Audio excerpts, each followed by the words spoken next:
ప్రపంచ ప్రఖ్యాతిగాంచిన cafe coffee day సృష్టికర్త ఆయన. కాఫీ ప్రపంచంలో సరికొత్త బ్రాండ్ను తీసుకొచ్చిన గొప్ప వ్యాపారవేత్త. కాఫీ సాగు చేసే కుటుంబంలో పుట్టి కాఫీ కింగ్ స్థాయికి ఎదిగిన వ్యక్తి.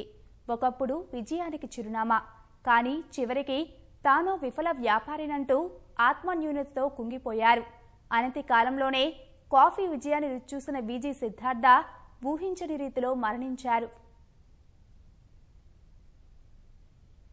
కేఫ్ కాఫీ డే వ్యవస్థాపకుడు సిద్ధార్థ కథ విషాదాంతమైంది. 2 రోజుల క్రితం అదృశ్యమైన ఆయన నేత్రావతి నదిలో పడి మరణించారు. ఈ ఉదయం సిద్ధార్థ మృతదేహం నదిలో లభ్యమైంది. సిద్ధార్థ మృతదేహం మంగళూరులోని వెన్లాక్ ఆసుపత్రికి తరలించారు. సోమవారం సాయంత్రం నేత్రావతి వంతెనపై వెళ్తుండగా కారు పక్కన నిలపాలని డ్రైవర్కు సూచించారు. కారు దిగి వంతెనపై నడుస్తూ సాయంత్రం 6:30 గంటల వరకు ఫోన్లో మాట్లాడుతూ ఉన్నారు. కొద్దిసేపటి తర్వాత ఆయన కనిపించకుండా పోయారు. ఆందోళనకు గురైన డ్రైవర్ ఈ విషయాన్ని వెంటనే సిద్ధార్థ కుటుంబ సభ్యులకు తెలియజేశాడు. సమాచారం అందుకున్న దక్షిణ కన్నడ పోలీసులు నదీ ప్రాంతంలో గాలింపు చర్యలు చేపట్టారు. చివరికి సిద్ధార్థ మృతదేహాన్ని కనుగొన్నారు.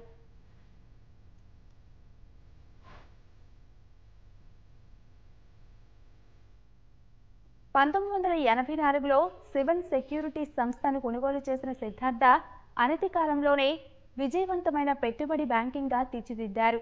అయితే సిద్ధార్థ కుటుంబానికి 12,000 ఎకరాలకు పైగా కాఫీ తోటలు ఉన్నాయి. ఆ తర్వాత అమాల్గమేటెడ్ బీన్ కాఫీ ట్రేడింగ్ కంపెనీ పేరుతో రిటైల్ వ్యాపారంలోకి ప్రవేశించారు. 1992లో ప్రారంభించిన ఈ సంస్థ కాఫీ గింజలను విదేశాలకు ఎగుమతి చేస్తుంది. 2 ఏళ్లలోనే దేశంలోనే అతిపెద్ద కాఫీ ఎగుమతిదారిగా ఈ కంపెనీ ఎదిగింది. అనంతరం 1996లో బెంగళూరులోని అత్యంత రద్దీ అయిన బ్రిగేడ్ రోడ్లో కేఫ్ కాఫీ డే పేరుతో తొలి రిటైల్ అవుట్లెట్ ప్రారంభించారు.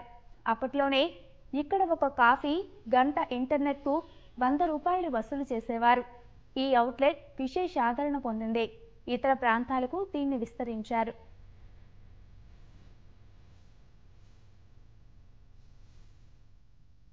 ప్రస్తుతం భారత్లో కేఫ్ కాఫీ డే పేరు తెలియని వారు ఉండరంటే అతిశయోక్తి కాదు. అన్ని ప్రధాన నగరాల్లో ఈ కంపెనీ అవుట్లెట్లు ఉన్నాయి. దేశవ్యాప్తంగా 1,700 కేఫ్లు, 48,000 వెండింగ్ మిషన్లు ఉన్నాయి. వియన్నా, చెక్ రిపబ్లిక్, మలేషియా, నేపాల్, ఈజిప్ట్ లాంటి దేశాల్లోనూ కాఫీ డే శాఖలు ఉన్నాయి. అలాంటి తక్కువ కాలంలోనే కాఫీ డేకు మంచి గుర్తింపు లభించింది. కాఫీ కింగ్గా సిద్ధార్థ పేరు మార్మోగింది.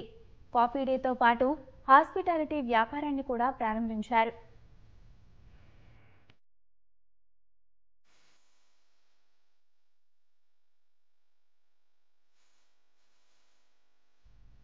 కర్ణాటక మాజీ సీఎం ఎస్ఎం కృష్ణ కుమార్తె మాళవిక కృష్ణను సిద్ధార్థ వివాహం చేసుకున్నారు. వీరికి 2 పిల్లలు. సిద్ధార్థ కంపెనీ వ్యవహారాల్లో మాళవిక చురుగ్గా ఉంటారు. 2008 నుంచి సిద్ధార్థకి చెందిన ఆతిథ్య రంగ వ్యాపారాల పూర్తి బాధ్యతలు మాళవికనే నిర్వర్తిస్తున్నారు. కాఫీ డే బోర్డ్ ఆఫ్ డైరెక్టర్స్లోనూ ఆమె ఒక సభ్యురాలు. ఇలా కెరీర్ హాయిగా సాగిపోతున్న సమయంలో సిద్ధార్థ పన్ను ఎగవేత రూపంలో వివాదాల్లో చిక్కుకున్నారు. కోట్ల రూపాయల పన్ను ఎగవేసినట్లు ఆరోపణలు రావడంతో 2017లో ఆయన కంపెనీలపై ఆదాయపు పన్ను శాఖ సోదాలు చేపట్టింది. ముంబై, బెంగళూరు, చెన్నై, చిక్మగళూరులోని కాఫీ డే దుకాణాలు, ఎస్టేట్లపై అధికారులు దాడులు నిర్వహించారు. 650 కోట్ల రూపాయల విలువైన అక్రమాస్తులను గుర్తించి స్వాధీనం చేసుకున్నారు. దీంతో ఆయనకు ఆర్థిక ఇబ్బందులు మొదలయ్యాయి.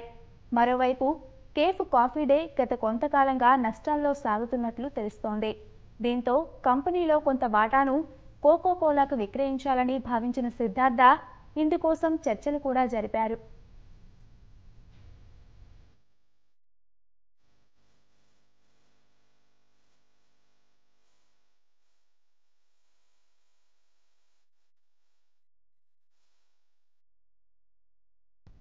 అదృశ్యమయ్యే ముందు కాఫీ డే సిబ్బంది బోర్డు డైరెక్టర్లను ఉద్దేశించి సిద్ధార్థ భావోద్వేగపూరిత లేఖ రాశారు. సంస్థలో జరిగిన ప్రతి ఆర్థిక లావాదేవీకి తనదే బాధ్యతన్న సిద్ధార్థ లాభాలు సృష్టించే వ్యాపార నమూనాను తయారు చేయలేకపోయినందుకు చింతిస్తున్నట్లు పేర్కొన్నారు.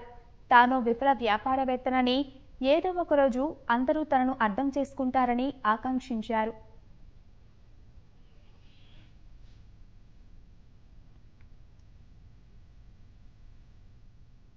సోమవారం సాయంత్రం నుంచి కనిపించకుండా పోయిన కేఫ్ కాఫీ డే అధినేత విజి సిద్ధార్థ అంతకుముందు లేఖ రాశారు.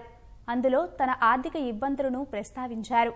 37 ఏళ్ల పాటు నిబద్ధతతో కఠోర శ్రమతో కృషి చేసి 30,000 మందికి ప్రత్యక్షంగా 20,000 మందికి పరోక్షంగా ఉద్యోగాలు కల్పించానని పేర్కొన్నారు. ఎన్ని ప్రయత్నాలు చేసినా లాభదాయక వ్యాపారాన్ని సృష్టించడంలో విఫలమయ్యానని, తనపై నమ్మకం ఉంచిన ప్రతి ఒక్కరికి క్షమాపణలు చెబుతున్నట్లు తెలిపారు. సుదీర్ఘ కాలం నుంచి పోరాడనని, ఇక ఓపిక లేకపోవడంతో అన్నీ వదిలేస్తున్నట్లు ఆ లేఖలో పేర్కొన్నారు. ఓ ప్రైవేట్ ఈక్విటీలో భాగస్వాములు షేర్లను బైబ్యాక్ చేయమని బలవంత పెట్టినట్లు లేఖలో సిద్ధార్థ పేర్కొన్నారు. ఓ స్నేహితుడి నుంచి భారీ మొత్తంలో డబ్బు అప్పు తీసుకొని 6 నెలల కిందటే లావాదేవీని పాక్షికంగా పూర్తి చేశానని, ఇక ఒత్తిడిని తీసుకోవాలనుకోవడం లేదని స్పష్టం చేశారు. అప్పులు ఇచ్చిన వారి నుంచి వస్తున్న విపరీతమైన ఒత్తిడే ఈ స్థితికి దిగజార్చినట్లు ఆవేదన వ్యక్తం చేశారు. ఆదాయపు పన్ను శాఖ గత డీజీ నుంచి ఎన్నో వేధింపులు ఎదుర్కొన్నట్లు సిద్ధార్థ చెప్పారు. రివైజ్డ్ రిటర్న్లను చెల్లించినప్పటికీ బైండ్ ట్రీ ఒప్పందాన్ని అడ్డుకునేందుకు, కాఫీ డే షేర్లలో స్థానం సంపాదించేందుకు 2 సందర్భాల్లో ఆయన షేర్లను అటాచ్ చేసినట్లు వివరించారు. ఇది చాలా అన్యాయమని, దానివల్ల తీవ్రమైన నగదు కొరత ఏర్పడిందని తెలిపారు. తనపై ఉంచిన నమ్మకాన్ని వమ్ము చేస్తున్నందుకు క్షమించమని బోర్డు డైరెక్టర్లు, సిబ్బందిని కోరారు. కొత్త యాజమాన్యానికి సహకరించి ఈ వ్యాపారాన్ని ఇలాగే కొనసాగించాలని కోరారు. తప్పులన్నింటికీ తనదే బాధ్యతన్న సిద్ధార్థ లావాదేవీల గురించి మేనేజ్మెంట్కు, ఆడిటర్లకు తెలియదని లేఖలో పేర్కొన్నారు. కుటుంబ సభ్యులకు సైతం ఈ విషయాలేవీ తెలియవన్నారు. అన్నింటికీ తానే జవాబుదారినని వివరించారు.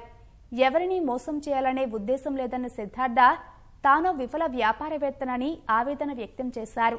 తమకున్న ఆస్తులతో అప్పులన్నింటినీ చెల్లించేయొచ్చన్న సిద్ధార్థ ఏదో ఒకరోజు అందరూ తనను తప్పక అర్థం చేసుకుంటారని ఆశిస్తూ లేఖలో క్షమాపణలు తెలియజేశారు.